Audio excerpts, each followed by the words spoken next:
আসসালামু আলাইকুম। আশা করি সবাই অনেক ভালো আছেন। আজকে আপনাদের সাথে আর একটি রেসিপি শেয়ার করতে যাচ্ছি। সেটি হচ্ছে আটার রুটি। আটার রুটি লাগে না এমন কোনো দিন হয়তো কারো নাই। কোনো সকালে হোক রাত্রে হোক কোনো না কোনো সময় এই রুটিটা আমাদের দৈনন্দিন জীবনে খেতেই হয়। তো অনেকেই আছে যে আটার রুটি করতে গিয়ে বিভিন্ন প্রবলেম হয়। তো আমার এখন পর্যন্ত মোটামুটি আটার রুটি যেটা করেছি সবসময় খুব ভালো হয়েছে। তাই আপনাদের সাথে আমিও চেষ্টা করছি আমার রেসিপিটা শেয়ার করার, যেন আপনারা খুব ইজিলি অনেক পারফেক্টভাবে একটা রুটি তৈরি করে ফেলতে পারেন। তো চলেন আমরা তাহলে দেখে নিই রেসিপিটা। এখানে আছে আটা নিয়ে নিয়েছি আমি। এখানে প্রায় 4-5টা রুটি হবে। আপনারা দেখতে পাচ্ছেন আমি এখানে একটা হাঁড়ি নিয়ে নিয়েছি। এখানে আমি অল্প পরিমাণ পানি দিয়ে দিয়েছি। পানিটা অবশ্যই পরিমাণ আপনার আটার যতটুক ঠিক ওইভাবে পরিমাণ মতো নিতে হবে। দিয়ে আমি পানিটা চুলায় বসাই দিলাম। এখন আমি জালটা ধরায় দিচ্ছি। এর মধ্যে আমি দিয়ে দিব হাফ চা চামচ লবণ। অবশ্যই পানিটা আপনাদেরকে বুঝে দিতে হবে, কারণ রুটি বেশি হলে পানিও বেশি দিতে হবে। আপনারা দেখতে পাচ্ছেন পানিটা জাল উঠে আসতেছে। এখন আমি আস্তে আস্তে এর মধ্যে আটাগুলো দিয়ে দিব। পানিটা জাল উঠে গেছে, এখন আমি আটা দিতে থাকবো।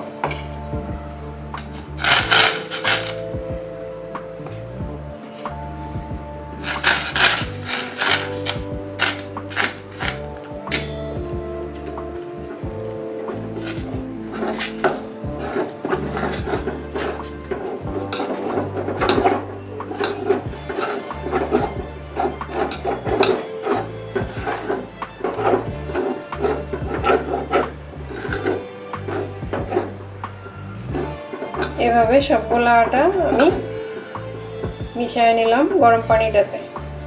আমার কিন্তু চুলার জালটা ধরানোই আছে, ঠিক আছে?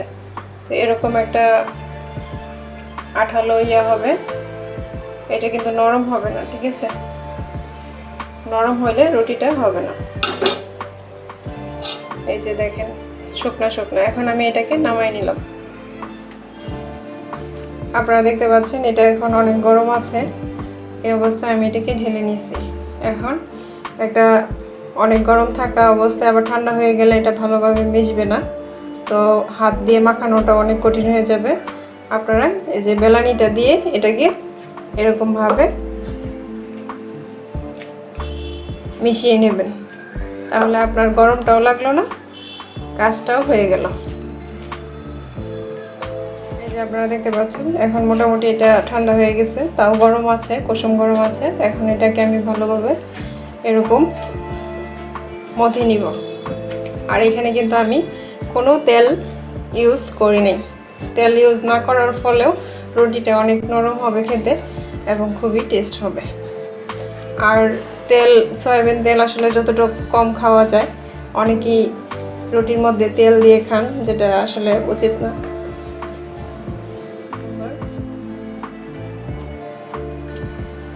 আমি এগুলাকে 4টা ভাগ করে নিয়েছি। আপনাদেরকে আমি বলেছিলাম যে 3-4টা রুটির মতো হবে। এই প্রসিডিউরটাই হচ্ছে আসল।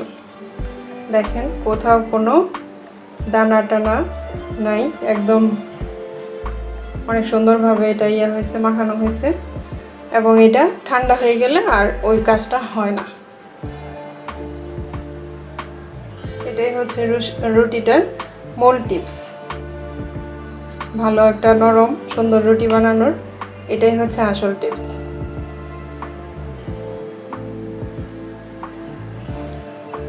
এখন আমি রুটিগুলা বেলে নিব।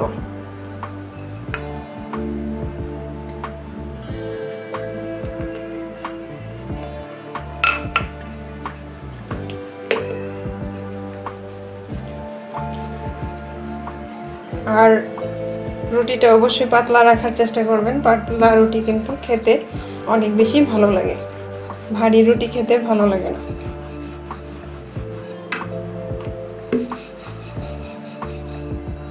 এই যে দেখেন হয়ে গেল কত সুন্দর একটা রুটি। আর রুটিটা এই যে দেখেন কত পাতলা হয়েছে। এভাবে আমি এখন সবগুলো বেলে নিব। আপনারা দেখতে পাচ্ছেন আমি একটা ফ্রাই প্যান বসিয়ে দিলাম। এখন আমি রুটিগুলোকে ছেঁকে দিয়ে নিব। আর আপনারা যদি এটাকে ফ্রোজেন করতে চান তাহলে এই অবস্থায় আপনারা একটু হালকা একটু ওই পাশ করে এই পাশ ওই পাশ করে আপনারা এটাকে ফ্রিজে রেখে দিবেন। পুরোটা ভাজবেন না, ডিপ ফ্রিজে রেখে দিবেন, ঠিক আছে? তাহলে আপনারা ফ্রোজেন করেও খেতে পারবেন। এরকম শুধু হালকা একটু হবে,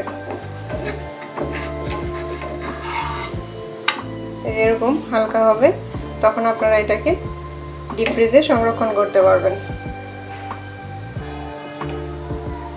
আমাদের নাস্তার মজাদার রুটি অবশ্যই আপনারা বাসায় ট্রাই করবেন এবং কোথায় কোনো প্রবলেম হলে আমাকে জানাবেন কমেন্টস করে।